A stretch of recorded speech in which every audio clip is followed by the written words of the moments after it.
Yo, yo, yo, and welcome back to the Banter Boys podcast. My name is Sanji. With me is Luke. How are you doing, boy? Yeah, doing good, thank you. I've been really looking forward to this time of year again, being back on the pod. And yeah, it's good to see you. Yeah, same. Are you enjoying your summer so far? Yeah, I mean, it's finally got hot after a slow start, so that's nice. Would have been even nicer to have a Euros win at the start of the week, but there we go. Oh man, Luke, you know you're our first Inside Trax episode, and what a way to start to talk about the England Euros. So I'll give you a quick minute to rant about it. What are your thoughts about the team's performance, and what are your thoughts about I guess Gareth Southgate leaving his post? Oh yeah, no, I got nothing really to rant about. I had a great time watching the Euros this year. My wife is half Dutch, and we were over visiting family for the start of the Euros. So I was at a week's holiday when there were like 3 games a day, and it was the best. Just sat in a little Dutch village, drinking beer, and enjoying 3 football matches a day. And then it was even better when we knocked out the Netherlands later on. So. I mean, speaking of Netherlands, and this is like a jump across into a totally different sport. Netherlands played in the T20 World Cup. I was listening back to our old episode, and you talked about, watching cricket, playing cricket. And I think just before we started the call, we were talking about, even like the West Indies versus England match as well. It's after a really terrible first test match for the West Indies, there's a bit of a challenge now in the second match so far, right? Both teams have had a good start to their first innings so far. Yeah, it's exciting. And West Indies are one of my favourite teams to watch, especially sort of on that one test match every 4 years or so, where they just put out an unbelievable performance, like on the Australia tour sort of towards the end of last year. There was some exciting players coming through, and Jason Holder is probably one of my favourite cricket players still playing at the moment, so it's always a joy to watch him. Oh, lovely. In terms of like playing yourself, do you bat, bowl? I was an opening bowler, but I've not played for a couple of years. A sort of a combination of health stuff and having a young child means right. I've not had the time in the summer. But yeah, it's to bowl sort of medium pace outswingers. Oh, look at that. I actually started playing cricket this summer for the first time. I mean, I used to play a lot when I was growing up, but I finally joined a club this summer. I had a good debut. One of my first few matches at Regent's Park, I managed to hit a cricket ball into the camels zone in the zoo. So, it was a good start to the season so far. Excellent. That is a great claim to fame. Yeah, no, cricket's my first sport, really. I love it. Yeah, I mean, it went as far as the London Zoo even tweeting about it, holding a cricket ball in front of one of the camels and challenging us to a match. But you know what? We're not here to talk about cricket the entire pod. As fun as it would Listeners, be. Yeah. As fun as it would be. Listeners, welcome back to the Inside Track series. Luke is our first club rep, and I'm not going to spoil it. So, Luke, I'll let you introduce yourself. Tell us who you are, your Twitter handle, the club that you're representing today, where you're from, and a little bit about what you do. My name's Luke. My Twitter handle is @propernoun, and that is a pun on former midfielder for my football team, which is Brighton and Hove Albion. I'm originally from a town called Slough, which is famously where the UK Office TV series was fictionally set, but now I live in Birmingham, and I was gifted being a Brighton and Hove Albion supporter by my mum and by my granddad, who are originally from Brighton. So that's the connection.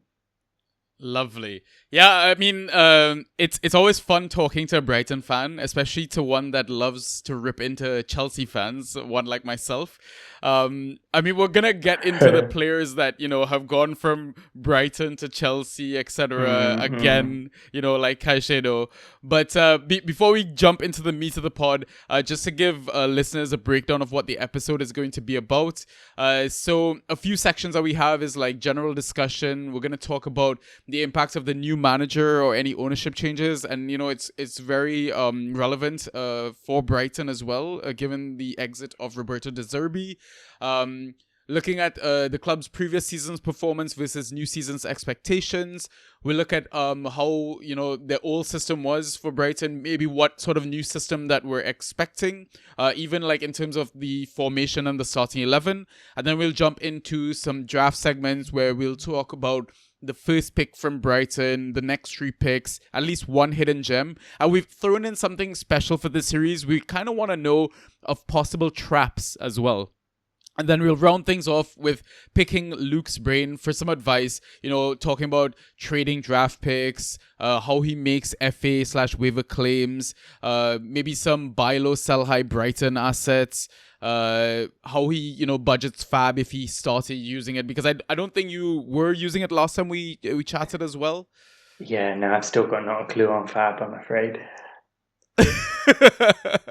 And then maybe we'll just talk about some lessons learned and wrap things up. But yeah, so I guess we might as well start with De Zerbi out. And who's the new manager? Yeah, so Brighton now have the youngest permanent manager in Premier League history, a guy called Fabian Hertzler, who's arrived fresh from promoting San Pauli back to the Bundesliga for the first time in about 13 years, I think. We're not quite as much of a cult club as San Pauli are. They're famously a very very hip, cool club to support, but at the same time, it feels like a natural kind of fit for where Brighton are at the moment and their aspirations. He's 31 years old and was born a month before me. And although I have gradually gotten used to players being the same age or younger than me, I'm not sure I was quite prepped for Brighton's manager being the same age as me. But like you said, perhaps the most important detail is that although there's a new manager, the ownership has stayed the same, and that's been what's been really constant and steady for Brighton. It's been Tony Bloom, the owner, and Paul Barber, the CEO. Their sort of vision and philosophy, and people talk about how well run the club is, and that will have had an enormous part in picking Hertzler to sort of fit the existing ethos and philosophy. Did get the feeling that Kieran McKenna from Ipswich was possibly the first choice because they let De Zerbi go, and then it took slightly longer than I think people were expecting for them to find a replacement, but it still feels like a good fit. Yeah. So, I mean, looking at previous season in terms of, De Zerbi getting you guys into your first ever European season, how did you... What did you think of like the performance in Europe? Because I think you guys exited the tournament in the round of 16. That's right. Yeah, I mean, it was just such a high to be in. The club's never been in European competition before, so that just felt exciting.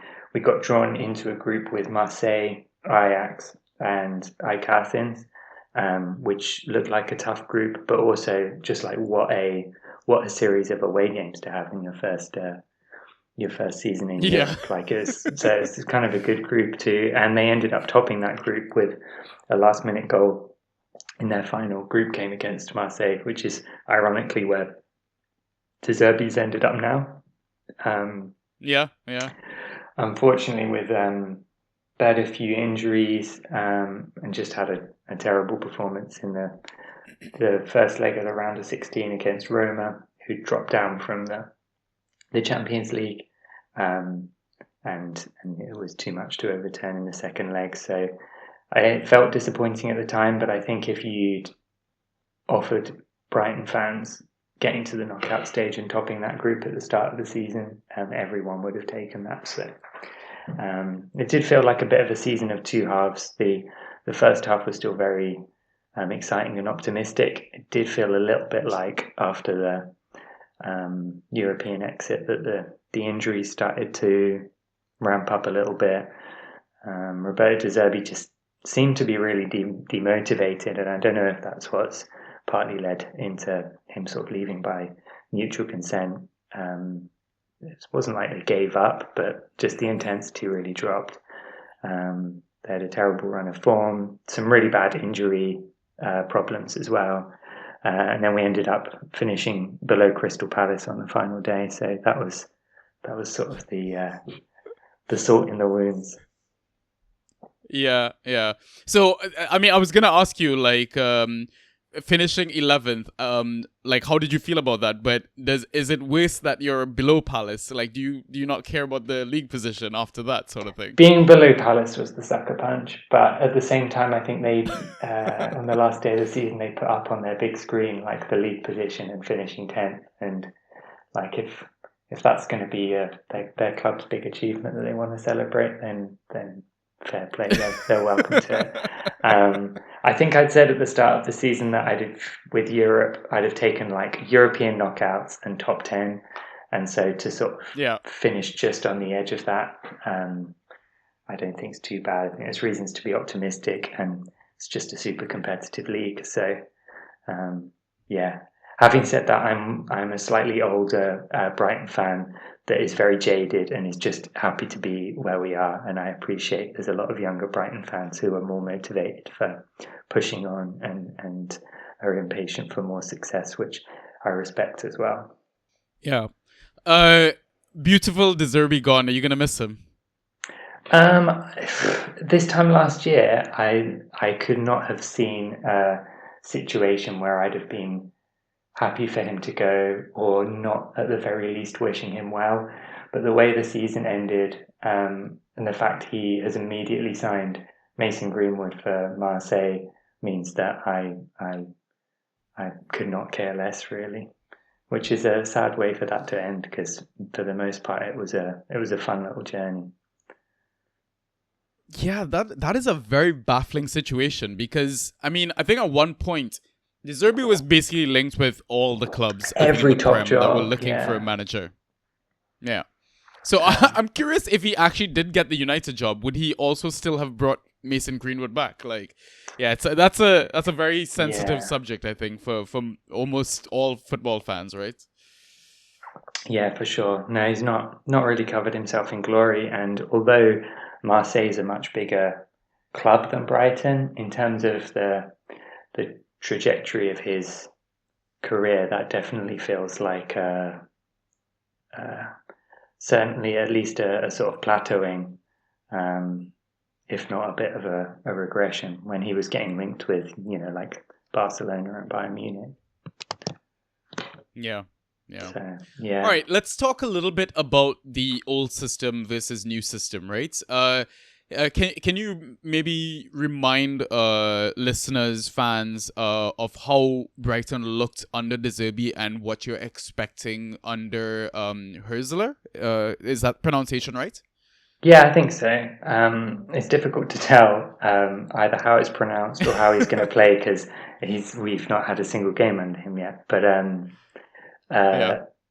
Roberto De Zerbi generally played a 4-3-3, I guess, if we're going to structure it that way, but sometimes with very strange variations, like a midfielder playing at right back,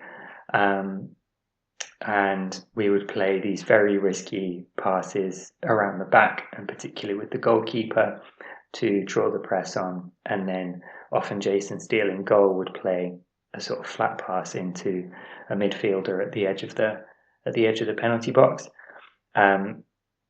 Herzler also apparently played a very dynamic attacking style of football at St. Pauli. I have not watched them play football once, so I can only go off what I've heard. But he would play a sort of 3-4-3 with three centre backs, sort of free roaming two free roaming midfielders in the middle, and then wing backs pushing up. So it should hopefully still be attacking and exciting, but it'll definitely be different in structure to what we were doing with De Zerbi. Yeah. It's interesting. So I have only seen one German football game in Germany, let's say. And it was actually a St. Pauli game. So I'm Lovely. wondering if Herzler was in charge at that point as well, because it was in, I think, March 2022. So I don't know how long he was in that St. Pauli job for. I don't know if it was one season or a couple of seasons. Obviously, he's had a very short career because he's the same age as me. But Yeah, he's quite young yeah, I know as he well. was Yeah. at the Bayern Munich second squad for a bit. I can't remember. Okay. Yeah, I can't remember whether it was 1 or 2 seasons that he had at San Pauli, but Okay. it was All a right. successful time. So Yeah, yeah, interesting. So, I mean, we should still expect attacking football from Brighton, right? absolutely, yeah. No, it should still be exciting. Awesome. So let's touch on expected formation and starting 11 then. Right, so within that 3-4-3 structure, if they line up that way, I would expect Bart Verbruggen to start in goal. He's the Netherlands national goalkeeper and played every game for them at the Euros. And I thought he was very, very good. He was particularly good in that England game as well. Yeah. So that's promising signs. If we are to go with a back three, I would imagine that Jan-Paul van Hecke would still start. He had a sort of breakout season last year and was very good. And a lot of Brighton fans felt he was unlucky to make the Dutch squad. Lewis Dunk, obviously the club captain and legend. And then a lot of people are suggesting that Mats Wiffer might start in a back three. He's played as a deep-lying midfielder for Feyenoord, and he's been brought in this summer. But I think people think that he might play as part of a sort of a creative attacking back three. Across the midfield, we'd go with Barco on the left mid position. He's a left back who was bought from Boca Juniors in Argentina last year with not much fanfare, but he's a really exciting player. I saw him play in the Libertadores final against Fluminense, which Boca lost, but he looked good. And Brighton have a strong history of developing red-headed Argentinian players, so I have high hopes for him. He started to break into the team towards the end of last season as well, so I think a lot of people have high hopes for him. And he was taking corners, I think, at one point as well, right? Which kind of alludes to his potential fantasy value. As a Trax player, yeah. Hopefully get some of those successful dribbles and stuff down the left too. Historically as well, Brighton players linking up with Mitoma, who we'll come to later on the left, have scored really well.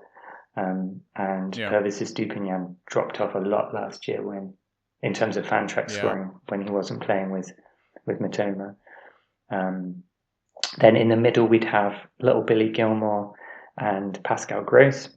And then as right wing back, I've chosen Solly March, hoping he'll have a bit of a bounce back season after pretty much a whole year out with injury. Yeah. Yeah, and then I've gone with a front three of Karu Mitoma, João Pedro, and Jakuba Minte, who's another new signing, a Gambian winger. Technically bought from Newcastle, but he's never played for them. He spent a season on loan, also at Feyenoord, and we've picked him up for 30 million. Interesting. So I've definitely got a few questions. A few names are jumping out. A few names that I do want to talk about that we've not mentioned yet as well. So let's touch on Wiffer, for example. Last season, you guys had Igor Julio come in from Fiorentina. He got quite a few number of games as well. But is he now kind of pushed to the bench and we're fully expecting Wiffer to take that starting spot? I don't really know, to be honest. I was looking through this and a lot of people were naming Wiffer in the starting lineup. I don't know if that's just because they're excited because it's a new player, but I think if we were going with a back three, Julio on the left would also make sense. So I've just got him in there in the excitement that it's a new signing, and we'll see how it works out. Seems very attacking as well. Yeah, fair enough. Mahmoud Dahoud, the inspiration behind your team name of last season, Boys in the Hood. Are we expecting any potential breakout for him this season? I hope so. Dahoud was a really weird signing last year because he didn't seem like a very Brighton purchase. It seemed like he was a player that De Zerbi had really pushed for. But by January, he was completely out of favour and ended up spending the rest of the season on loan with Stuttgart, who played pretty well in the Bundesliga. But it was a disappointing way for the season to turn out for Dahoud. So he's still under contract and he's very experienced, and particularly at the start of his career, looked a lot better. It seems to have sort of tailed off, particularly since his time at Dortmund. So I think they'll be hoping both for his sort of leadership and experience within the squad, but that it can be a bit of a bounce back for him. But he'll be competing with a lot of other players in the middle of the park, because we've got Carlos Baleba finished last season really strong as well. Yeah. And it was a sort of flip of a coin between putting him and Gilmore in, really. Yeah, I mean, that was the next name I was going to talk about, so it's great that you touched on that. One of your players that was on loan back to Barcelona, Ansu Fati, a bit of a mixed season for him. Showed promise, but he's well known for being injured, right? Which kind of, I think, affected his time at Brighton as well. Yeah, it kind of defined his time here too, which was a shame because everyone was hoping that it would be the chance for him to sort of really bounce back and show some of that early promise, which he did in sparks. I remember especially the away game against Ajax in the Europa League. He was unbelievable. And I still remember him being unveiled at the start of the season and like not being able to quite believe that Brighton had like Barcelona's number 10 on loan was insane. But like you said, it didn't quite live up to the incredibly high expectations. Yeah. So before we move on from like last summer's window or whatever, couple of boys that went from Brighton to Chelsea, Robert Sanchez, Moises Caicedo. Are you enjoying life without them? Yeah, I guess. I think it was gutting to lose the whole midfield pivot last year. So McAllister and Caicedo had been unbelievable all season. And I think we were all expecting them to go in the same window. But I think particularly the manner in which Caicedo went felt a little bit sour. Whereas McAllister had kind of been a model professional, and he's clearly much more fondly remembered by the fan base. I think part of that's probably just a build-up of frustration with Chelsea having taken a head of recruitment, and then the head coach, and then 3 players, and then the head of recruitment again, interestingly. So we'll see how that works out. Yeah, I mean, Luke, you're always welcome to be a Chelsea fan. You know, just yeah. I mean, if they want to buy me for 125 million, I'm sure you're worth triple that, bro. I'm open to negotiations. Yeah. So I mean, January window, like the only notable name I think was Valentin Barco, and we kind of touched on him already. I don't know if the likes of Stephen Hall, Kamari Doyle, Josh Robertson, or Kalen Vickers are worth mentioning. I suspect those are more like dynasty assets if you play that format of the game. Yeah, if that, I think. I mean, like academy football's brutal, and Brighton scouting is infamously good, and they'll be picking up whoever looks good. But I think with a lot of those signings, you really have to wait a few years and just see who makes it, really. Yeah, fair. So let's look at the current summer window. I know we're very early into preseason. There's not a lot of transfer activity at the moment, but there are some names that we can kind of touch on. So for example, Malik Yalkue, I think he came in from IFK Göteborg. Do you know anything about him? Is he somebody we should be looking at, or is this like a kid? This is more of probably what I call like a dynasty asset. I was joking to my wife that it was like, oh, it's that time of the year again when Brighton are signing players that I've never heard of, and Malik was one of them. So it's kind of like that sort of player where you're like, oh wow, I'm excited to see who this random wonder kid that Brighton have unearthed is going to do, and hoping that it's a sort of an Enciso or a Matoma situation rather than an Aaron Connolly. Yeah, exactly. So is it the same situation for Mario Kozia Duberry and Ibrahim Osman as well?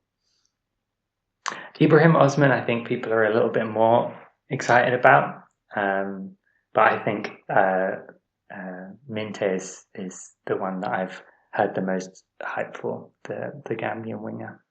Okay, so I think we'll touch on him shortly because he is showing up in our next segment, right? Just for a bit of a teaser. So I guess before we move on from this section, two names that left the club this summer: Steven Alzate, Adam Lallana. Do you think that's gonna have an impact on Brighton? Having lost especially a big figure like Adam Lallana, right? His experience, what he can kind of offer to the younger players at Brighton. Yeah, I mean we've got a few of those guys, so I don't know if that will necessarily be an enormous loss. Adam Lallana feels more symbolic for me as a Brighton player. I remember him being signed, and it felt like a real movement from we were trying to stay up to this showed like real aspiration of like this is the direction we want to go in. And although he's not played a whole ton of games and he's not put in too many like super notable performances, I think every Brighton fan will recognise that he's a player of like real quality in the times when he was fit and he was playing. I remember especially his game against Wolves a couple of seasons ago where we had to come from behind twice, and that kind of like really ignited the team at the start of the De Zerbi era, and his kind of leadership. And I think the most surprising thing is a lot of people expecting him to stay on and go into some kind of coaching role within the club, maybe be a future manager. And so it's strange that it's ended the way it has. But the place that the club is in now, when he's left compared to when he arrived, is worlds apart. And I think he's played an important role in that, even if it's just a symbolic one, really. Yeah. Awesome. All right. So I think now we can move. Oh, sorry. You want to say something? Yeah. Sorry, no, just Alzate was the other player, and he Yeah. sort of played a few games during that COVID season, and looked pretty good. I remember he scored a winning goal against Liverpool when we won 1-0 at Anfield. And so again, it's just one of those strange ones where you never really know how players are going to develop. He's clearly like gone out on loan a couple of times and it's just not really worked out. So I hope he can sort of refine some of that promise and form wherever he is going next. Yeah, true. All right, let's move on to our next section. I think it's a section where all the Fantrax managers are kind of curious about. Let's talk about the first pick from Brighton, the next three picks, at least one hidden gem, and a possible trap asset. So let's start with your first pick. For my first pick, I can't look past Pascal Gross. He seems to have always been underrated and yet is probably club's greatest ever player, in my opinion. And he finally had the sort of phenomenal season last year where everyone woke up to him a bit. He finished in the top 10 of our scoring system in our Fantrax League, which is the first time since I've played that he's done that. But he's consistently been one of Brighton's better players and more consistent players, both on the pitch and in terms of Fantrax scoring. If he can survive the player of the season curse, our previous two players of the season left the club in the same summer, and it looked for a minute like Gross was going to do the same, then he's probably the top pick. But either he could be going to Borussia Dortmund, or he could be hit by rotation this year as he gets a bit older. But he'd still be my number one pick. When he's starting, everything kind of goes through him, and he's great for free kicks, assists, key passes, all of those sorts of things. Yeah, I think he has to be one of the most underrated Fantrax assets in the last few seasons. People won't go for him early, and somehow he'll still, prove managers wrong. Like, managers will be rewarded drafting him like 4th, 5th round, just going under the radar. And yeah, he's definitely a legend. I think in Fantrax. Yeah, I mean, I'm scared though about all these Dortmund links. They're quite strong. I mean, he managed to play for Germany in the Euros as well. I was absolutely buzzing that he made that team. But yeah, it's that looming fear of that possible transfer is like, I'm really scared to go for him this season. Yeah, I would imagine he would want to finish his career in Germany, where he is from. He's been an amazing servant of the club. He was our first signing when we got promoted back in 2017 for something like 2 million, and has been here ever since. So I can understand him wanting to get back to Germany, finish his career there. The more recent rumours I've heard is that they're convincing him to stay for another season, a last dance. And I think the club could really do with that, just in terms of some continuity in midfield. Like, we can't keep losing our best midfielders year on year. But I don't think anyone would feel any kind of bitterness if he ended up going this summer. Yeah, and correct me if I'm wrong, he's the club's top scorer in the top flight as well? Last season? Oh, Yeah. in terms of all time? Yeah, All he's got time, yeah. more Premier League goals now. He overtook Glenn Murray last season, yeah. Yeah, so class player, Oh, I man. love it. All right, let's look at the next 3 picks then. Oh, by the way, in terms of Pascal Gross, before we move on to like the next 3 picks, which round would you be going for Pascal Gross? I take him in the top 3 rounds. I know he finished like top 10 this year. I probably wouldn't. I don't think anyone's going to be using their first round pick on Pascal Gross, but yeah, 3rd round for sure. Okay, awesome. All right, next 3 picks. Who are they? For my next 3 picks, I've gone for Karuma Toma, Solly March, and João Pedro. And which rounds do you think you'd go for them? Oof, this is a tough one. I have picked them all assuming that they're going to be fit, which I appreciate, particularly after last season is a bit of a big if, especially with Solly March. But the previous season, where he played a full year under De Zerbi, he was again, I think, a top 10, top 20 player. So I would want to take the first 2, Matoma and March, probably within the first 5 rounds, if they're fit and playing. But Pedro, I would not want to take any earlier than that. I'd say 5th round. Okay, it's interesting that you've not mentioned Simon Adingra, your hidden gem from last season. I mean, you did it 2 out of 2 seasons in a row. You absolutely nailed that hidden gem. But yeah, why haven't you mentioned him in any of these picks? I think we have a lot of competition in the wide positions now, with especially with some of the new signings that have come in. Adingra is really good. He won the Africa Cup of Nations last year and was the man of the match in the final. He was unbelievable. But faded towards the end of the season, and a lot of fans were frustrated with some of those performances, which I thought was unfair, given that the team as a whole wasn't playing very well. And he's very young. It's a lot to expect of a player. But he had been rumoured as a possible sale this summer. Fans were mooting. Oh. So I do not think that's necessarily likely, but I don't necessarily expect him to start. And I think to be one of those top 3 picks, you need to be regularly in the lineup. Yeah. So, I mean, if your advice for Fantrax managers that, just love Adingra as a player and they really want to get them in their roster, what sort of round do you think you'd be aiming for personally? I always tend to think that like anything after your sort of 10th pick is kind of like a free hit. There's so many players where I think if you take risks in those late rounds or just go with hunches, you can sometimes pick up really good guys if they're available. And so yeah, I'd probably go for him in the late rounds if he's still there, but he wouldn't be in my top 10 or 11 picks. Okay, interesting. All right, let's move on to your hidden gem. Can we go 3 for 3, Luke?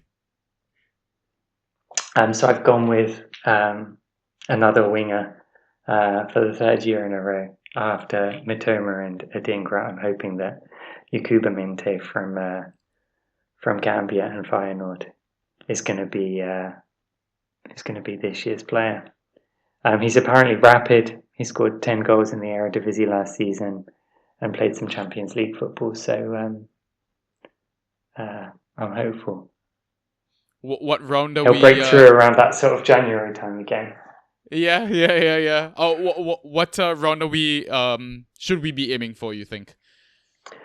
Similar to Mitoma and to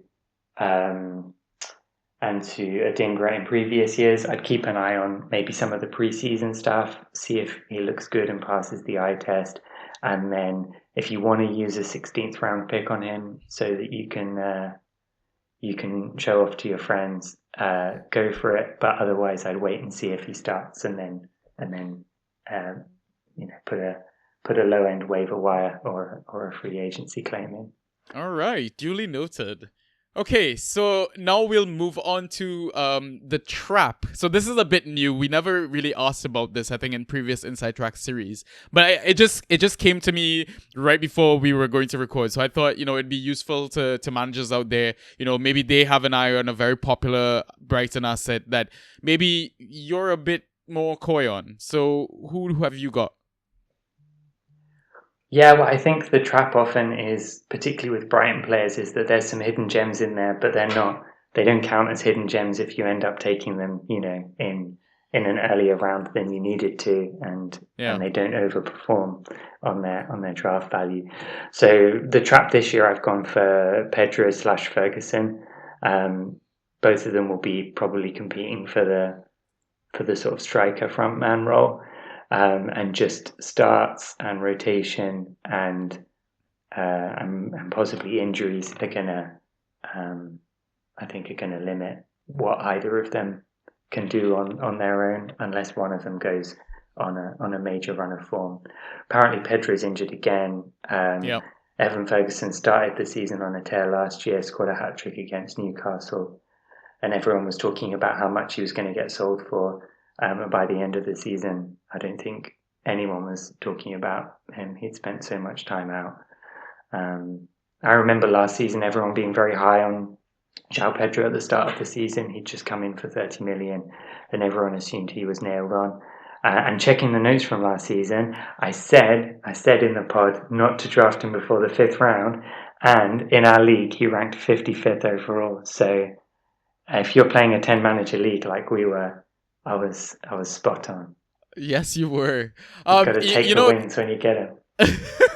So that Ferguson hat trick, that was my first ever Brighton match. Actually, I went to that game with Ryan Barnes, Totti, and Robbie, all from TDS. It was a bit of a TDS day out, so I managed to catch that Ferguson hat trick. But I think that was his best and only moment of the season last season. Like you said, right? Going back to injuries and I guess rotation, lack of consistency, that sort of stuff. So it is a bit concerning looking at him as a possible Fantrax asset. And I think, personally for me, I think it's after that sort of 10th, 11th round is when I'd probably be eyeing up Ferguson, if you agree, I think.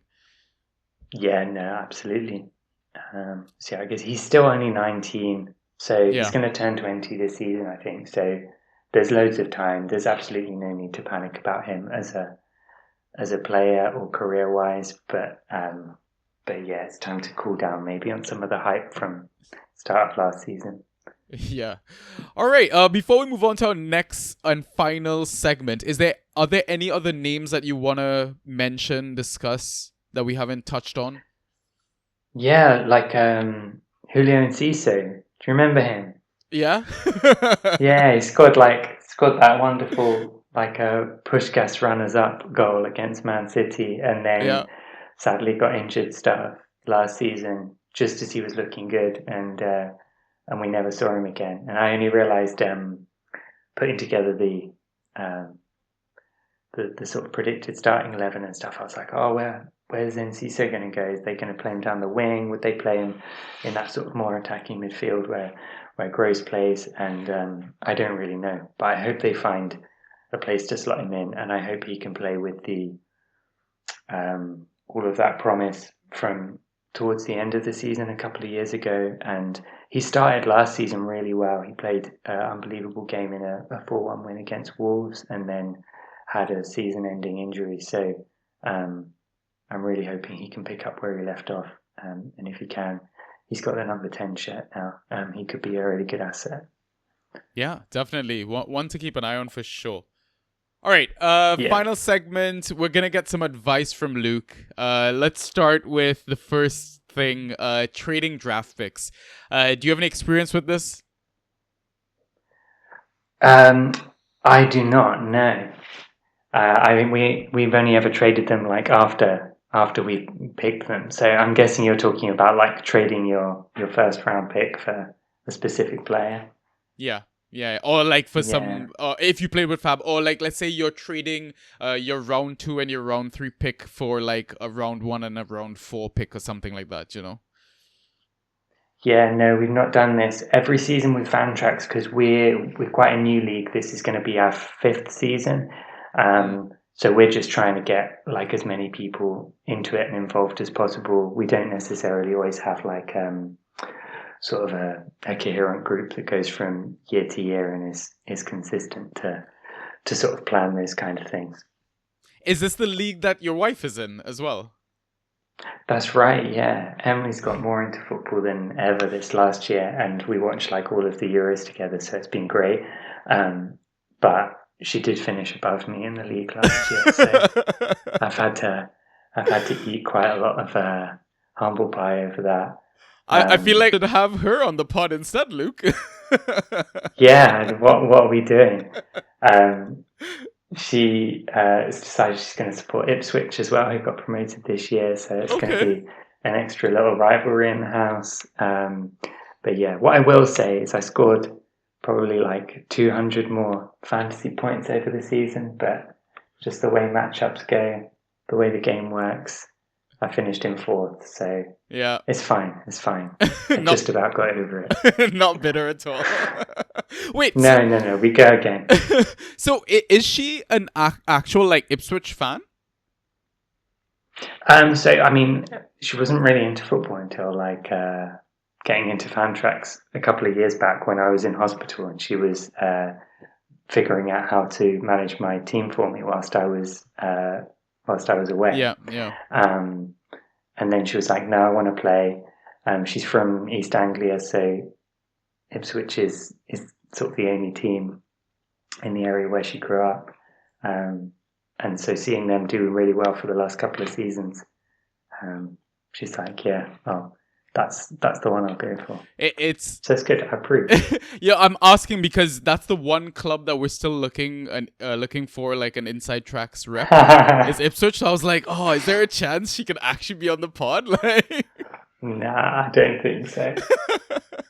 I see in your notes as well. In terms of like your last season, like you're alluding to, you finished fourth in your league. You had a chance of grabbing Palmer. What happened there? Yeah, so when we were talking about draft picks, I think it was the first time I ever lost the league last season. I'd won the first three, which had been great. But that was partly because the league was just way more competitive, which was loads more fun. Um, but I'd also think I had probably one of the better drafts that I've ever had. There were only like 3-4 picks where in the first maybe 10 game weeks I was like, yeah, that felt like I took that player too early, or I shouldn't have picked them up. But I wish I'd been a bit more ruthless early doors with my squad and with dropping players, picking guys up off waivers. One of those guys would have been someone dropped Palmer in like early October, but I had a midfield at the time of like Jared Bowen, Abdoulaye Doucouré, Morgan Gibbs-White, James Maddison, and Alfie Doughty, which in hindsight you trade any one of those guys for Palmer. Yeah. But I think at the time they were like all firing, and it's like, well, why am I going to drop any of these guys for a waiver wire? It just didn't seem to make sense. But in hindsight, that probably would have won me the league. It's also just more fun sometimes to take those kind of risks, risk dropping a guy maybe you drafted in the 5th round or something for a waiver wire that you reckon has got high upside. But I didn't know that Cole Palmer was going to be that good. I don't think half of Chelsea fans would have guessed that either. So I mean, speaking of like waiver pickups, FA claims, when you make these claims or whatever, do you look at form or do you look at fixtures, like on a week-to-week basis? I mean, it's always a bit of both, right? I think I picked up Doughty on waivers because I had like a roster spot early in the season. I'd heard good things about him, and I think he had like a couple of good-looking fixtures coming up for Luton, and he'd just come off the back of like a week where he'd scored 15 points, something like that. And so, yeah, I tend to wait and see what a player's done before picking them up, like if they're showing a bit of promise. But it's always worth picking someone up, especially if you think you just need a defender in for the week to stream, and you think they're likely to get clean sheet points because they're playing Sheffield United or whoever this season's equivalent's going to be. Then yeah, sometimes you don't need to overcomplicate it. It's that simple. Yeah. Very good point. In terms of Brighton assets, is there anyone you could recommend to managers in terms of, you can buy low on this Brighton asset, or you should maybe particularly sell high? I think this is kind of the advantage with a lot of Brighton players, because in the past they've played a system rather than depending on like a couple of wonder players. If like a player drops out or gets injured, you can tend to pick up whoever's playing Matoma's position, and they might not score as highly, but they're still going to pick up some of those points from left wing, despite having like a really good couple of seasons and being well regarded. Brighton is still, like, I'd say, undervalued as a club in terms of their players. Like, they're not big name ones, and so they're often guys that you can buy low, because you've seen that Adingra or Minte or Barco is starting a game, and then if they have a couple of good weeks, you can try and sell them high, or you can keep them. In the case of like Matoma a couple of seasons ago, he was then like good for the rest of the season. Okay. So given the fact that you don't play with Fab, we're going to gloss right over that question. So let's go straight into best versus worst trades, FA pickups, waivers during your career, or maybe even last season, right? Yeah, I mean, Doughty was a great waiver pick for me last season. I think he finished like top 20 players overall, and picked him up for free at some point in the early season because he was playing for Luton, and I think someone else had rostered him, but he's clearly massively undervalued. I mid-season got a trade done where I got Darwin Nunez off the Man United fan in our league for Rasmus Højlund, and I thought that it was going to be one of the most lopsided trades we'd had in our league ever. I think I still came out like on the better side of it, but it was much closer than I thought that trade was going to be in the end. Nunez was a very frustrating roster pick towards the end of last season. Yeah, my pod partner on his way to championship rostered Darwin Nunez, and I think it got so frustrating for him as well that sometimes he just started Nunez regardless of Nunez was on the bench or not. He was just like, he's probably going to come on and create some sort of chaos. And sometimes he does more off the bench than actually starting. So that was one of the most infuriating things. Yeah, I should normally, as a rule, never start anyone off the bench, and I did it a couple of times with Nunez last season. But it's the games where you feel like he probably could have scored 4 goals and he doesn't get any of them, and then gets yellow carded that really test me. All right. Final question then. Lessons learned from previous seasons. Basically, final pieces of advice for Fantrax managers, new and old. Have fun with it.